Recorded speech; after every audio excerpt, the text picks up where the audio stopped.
Nora, what is your Sandy story?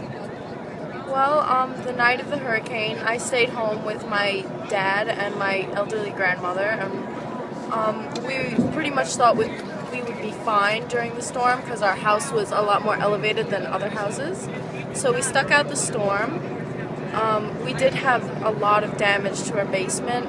We had a lot less than most people, 6 inches, but it was enough to destroy our boiler and a lot of our possessions that were in the basement, and also enough to, rip off a lot of shingling in our house, and a lot of our porch was destroyed and is now rotting. And months after, we still have sand in our house, in our beds, in our shoes, and everywhere. I guess that's why they call it Sandy. So.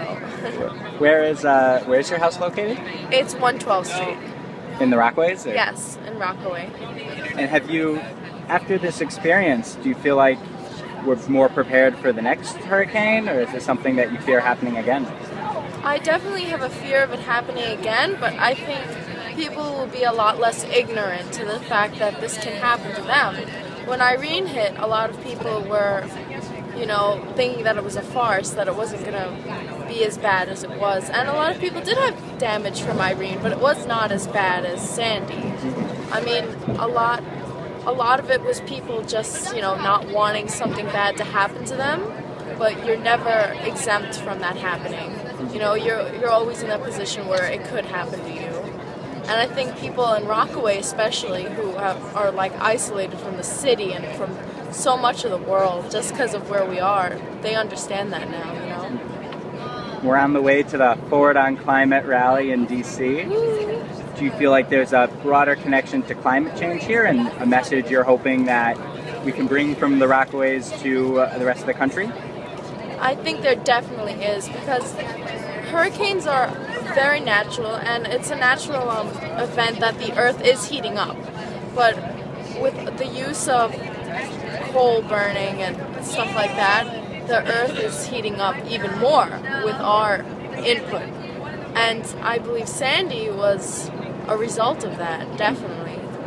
And now, since the pipeline is being passed through Jamaica Bay, I feel like Obama used the storm as sort of an excuse to pass that bill, which was actually, not supposed to be passed as of like last year. This was an issue last year for us.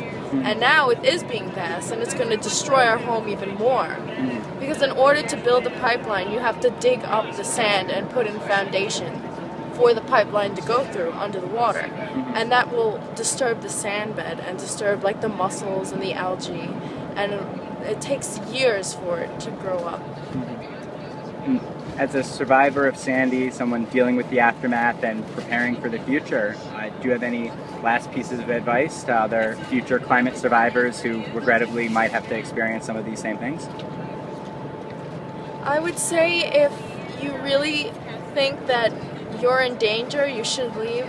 I mean, I'm happy I stayed because I knew that my house would survive because of its height and because of how it's built. Because my great-grandfather, this house has been in my family for years, and it survived multiple hurricanes and multiple storms, and it's built to survive these sort of things because it was built in old-time Rockaway. So I knew that I would be fine, but I know a lot of people, they've stayed and people died. There was a woman I knew who stayed in the house with her daughter, and she was holding the door and the glass broke on her and she died.